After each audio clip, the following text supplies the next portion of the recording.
Assalamualaikum warahmatullahi wabarakatuh. Halo semuanya, perkenalkan nama saya Nur Fadila, NIM 2023020022, kelas 4A Prodi Ekonomi Pembangunan Universitas Muhammadiyah Mamuju. Oke, jadi di video kali ini tuh saya akan menjelaskan tentang manusia dan kehidupan. Poin pertamanya itu tentang perjalanan hidup manusia dari alam ruh hingga hari akhirat. Yang pertama, alam ruh. Sebelum manusia lahir ke dunia, ruh mereka telah diciptakan oleh Allah. Dalam surah Al-A'raf ayat 172. Allah berfirman bahwa ruh manusia telah bersaksi bahwa Allah adalah Tuhan mereka sebelum mereka dikirim ke dunia. Ini dikenal sebagai mitsak atau perjanjian primordial antara manusia dan Allah. Yang kedua itu alam rahim atau kandungan. Setelah ruh ditiupkan ke dalam janin dalam kandungan ibu atau sekitar usia 120 hari, manusia mulai mengalami tahap kehidupan biologis. Di sini, takdir dasar manusia seperti umur, rezeki, amalnya telah ditetapkan oleh Allah melalui malaikat. Yang ketiga, kehidupan dunia. Ini adalah fase ujian bagi manusia. Allah memberikan akal, wahyu, dan kehendak bebas untuk memimpin manusia agar memilih jalan yang benar. Setiap amal perbuatan akan dicatat oleh malaikat rakib dan atid. Kehidupan dunia bersifat sementara, dan pada akhirnya semua manusia akan mengalami kematian. Yang keempat, alam barzah atau kubur. Setelah meninggal, manusia memasuki alam barzah, yaitu kehidupan di alam kubur sebelum hari kiamat. Di sini, manusia akan mengalami nikmat kubur bagi orang yang beriman dan azab kubur bagi orang yang durhaka. Selanjutnya hari kiamat dan kebangkitan atau Yaumul Ba'ats. Pada hari kiamat, seluruh manusia akan dibangkitkan dari kubur untuk menghadapi Yaumul Hisab atau hari perhitungan. Segala amal akan dipertimbangkan di mizan dan manusia akan mengalami syirat atau jembatan di atas neraka. Yang keenam, kehidupan akhirat, surga atau neraka. Surga atau jannah tempat bagi orang-orang yang beriman dan beramal salih, penuh dengan kebahagiaan abadi. Sedangkan neraka atau jahanam tempat bagi orang-orang yang kufur dan durhaka dengan siksaan yang pedih.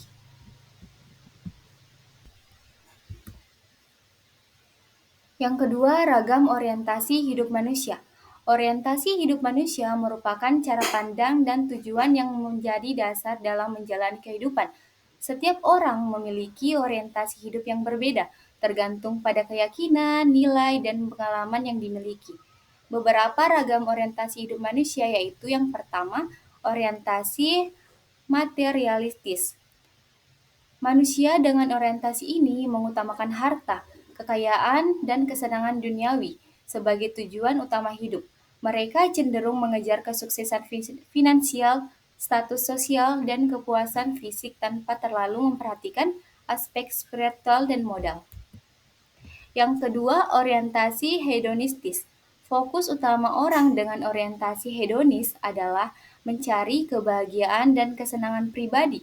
Mereka mengutamakan kenikmatan jangka pendek sebagai hiburan, makanan, dan gaya hidup mewah, seringkali tanpa mempertimbangkan dampak jangka panjang. Selanjutnya ada orientasi eksistensial. Dalam orientasi ini, manusia mencari makna hidup berdasarkan pemikiran dan pengalaman pribadinya. Mereka cenderung mempertanyakan tujuan hidup dan berusaha menemukan nilai serta identitas diri secara mandiri. Yang keempat, orientasi humanistis. Orang dengan orientasi ini menempatkan kemanusiaan sebagai pusat kehidupan. Mereka peduli terhadap keadilan, kesejahteraan sosial, dan kemajuan bersama. Biasanya mereka terlibat dengan kegiatan sosial, kemanusiaan, atau pendidikan untuk meningkatkan kualitas hidup masyarakat.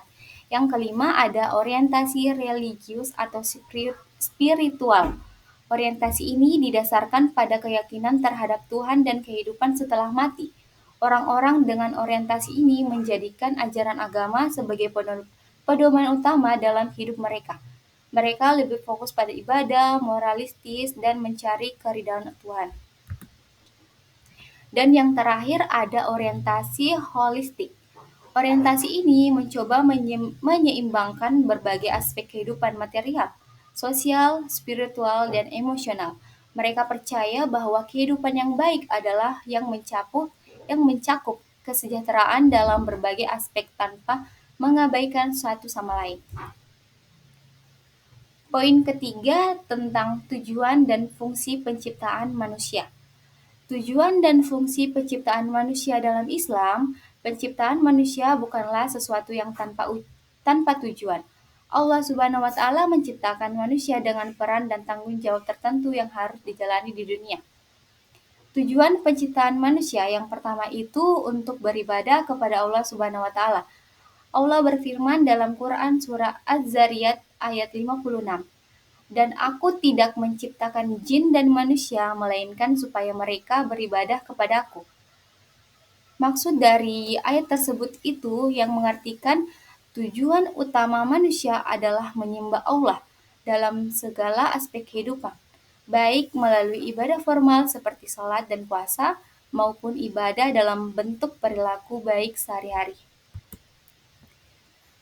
Poin kedua, sebagai khalifah di bumi. Allah berfirman dalam Quran surah Al-Baqarah ayat 30. Sesungguhnya aku hendak menjadikan seorang khalifah di muka bumi. Manusia diberi amanah untuk mengelola bumi dengan baik, menjaga keseimbangan alam, serta menjalankan kehidupan sesuai dengan aturan Allah. Yang ketiga, diuji untuk menentukan kehidupan akhirat. Allah menciptakan manusia dengan berbagai ujian agar diketahui siapa yang paling baik amalnya. Quran Surah Al-Mulk ayat 2. Yang menciptakan mati dan hidup untuk menguji kamu, siapa di antara kamu yang lebih baik amalnya. Kehidupan dunia adalah tempat ujian yang menentukan tempat akhir manusia, apakah surga atau neraka. Adapun fungsi penciptaan manusia itu, yang pertama, mengelola dan memakmurkan bumi. Manusia ini diberi akal dan ilmu untuk menciptakan peradaban, menjaga lingkungan, serta membangun kehidupan yang seimbang dan harmonis. Quran Surah Hud ayat 61. Dia telah menciptakan kamu dan bumi, tanah dan menjadikan kamu pemakmurannya. Yang kedua, menegakkan keadilan dan kebenaran. Manusia harus berperan dalam menegakkan keadilan di masyarakat melalui kebatilan dan menjaga nilai-nilai moral serta etika dalam kehidupan. Yang ketiga, menjadi umat yang baik. Quran Surah Ali Imran ayat 110. Kamu adalah umat yang terbaik yang dilahirkan untuk manusia, menyuruh kepada yang ma'ruf dan mencegah dari yang munkar, dan beriman kepada Allah.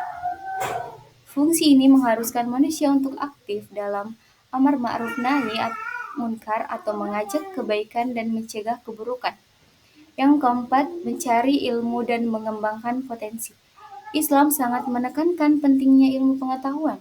Quran Surah Al-Mujadilah ayat 11, Allah akan meninggikan orang-orang yang beriman di antaramu dan orang-orang yang diberi ilmu beberapa derajat. Dengan ilmu, manusia dapat mengembangkan diri dan memberikan manfaat bagi sesama. Dan yang terakhir, menjalani hubungan yang baik dengan sesama makhluk. Manusia tidak hanya bertanggung jawab kepada Allah, tetapi juga kepada sesama manusia dan makhluk lain. Islam mengajarkan untuk menjalin hubungan yang baik, baik dalam keluarga, masyarakat, maupun dengan alam sekitar. Poin keempat itu tentang hidup sukses dalam pandangan Al-Quran. Kesuksesan bukan hanya diukur dari keberhasilan duniawi, seperti harta, jabatan, dan popularitas, tetapi juga dari keberhasilan akhirat. Al-Quran memberikan pandangan bahwa kesuksesan sejati adalah keseimbangan antara dunia dan akhirat. Adapun definisi kesuksesan dalam Al-Quran. Al-Quran menggunakan istilah al-falah untuk mengembangkan kesuksesan sejati. Al-falah berarti keberuntungan. Al-falah itu yang diartikan sebagai keberuntungan, kemenangan, dan keselamatan baik di dunia maupun di akhirat. Allah Subhanahu wa taala berfirman, sesungguhnya beruntunglah orang-orang yang beriman. Quran Surah Mu'minun ayat 1. Ayat ini menunjukkan bahwa kesuksesan sejati dimulai dengan keimanan kepada Allah. Yang kedua, kunci kesuksesan dalam Al-Quran. Iman dan amal salih. Kesuksesan dalam Islam dimulai dari keimanan yang kokoh kepada Allah dan diwujudkan melalui amal salih. Quran Surah Al-Asr ayat 1-3. Demi masa, sesungguhnya manusia itu benar-benar dalam kerugian, kecuali orang-orang yang beriman dan mengerjakan amal salih serta saling menasihati dan dalam kebenaran dan kesabaran. Yang kedua, ilmu dan kebijaksanaan. Ilmu adalah kunci sukses yang disebutkan dalam Al-Quran. Orang yang berilmu akan diangkat derajatnya. Dalam Quran Surah Al-Mujadilah ayat 11 yang artinya, Allah akan meninggikan orang-orang yang beriman di antaramu dan orang-orang yang diberi ilmu beberapa derajat. Yang ketiga, usaha dan kerja keras. Dalam mengajarkan bahwa sukses harus diraih dengan usaha, dalam Quran Surat An-Najm ayat 39 yang artinya, dan bahwa manusia hanya memperoleh apa yang telah diusahakannya. Yang artinya ayat ini menegaskan bahwa kerja keras dan ikhtiar adalah bagian dari kesuksesan. Selanjutnya, ketakwaan kepada Allah. Takwa adalah kunci sukses yang paling utama. Orang yang bertakwa akan mendapatkan jalan keluar dari kesulitan dan rezeki yang tidak terduga. Dalam Quran Surah At-Talaq ayat 2-3 yang artinya, barang siapa bertakwa kepada Allah, niscaya dia akan mengadakan baginya jalan keluar dan memberinya rezeki dari arah yang tidak disangka-sangkanya. Yang kelima, sabar dan syukur. Kesuksesan juga membutuhkan kesabaran dalam menghadapi ujian dan kesyukuran dalam menerima nikmat. Dalam Quran Surah Ibrahim ayat 7 yang artinya, jika kamu bersyukur, pasti aku akan menambah nikmat kepadamu. Yang selanjutnya, berbuat baik kepada manusia. Kesuksesan sejati dalam Islam juga melibatkan kepedulian terhadap sesama. Dalam Quran Surah Al-Ma'un ayat 1-3 yang artinya, tahukah kamu orang yang mendustakan agama? Maka itulah orang yang menghadirkan anak yatim dan tidak menganjurkan memberi makan orang miskin. Dalam materi kali ini kita dapat simpulkan bahwa dalam Islam manusia diciptakan untuk beribadah kepada Allah dan menjadi khalifah di bumi. Hidup adalah ujian yang menentukan nasib di akhirat. Dengan beragam orientasi yang bisa dipilih, kesuksesan sejati bukan hanya duniawi, tetapi juga keimanan, amal salih, ilmu, dan ketakwaan. Kebahagiaan sejati adalah meraih keberuntungan di dunia dan di akhirat.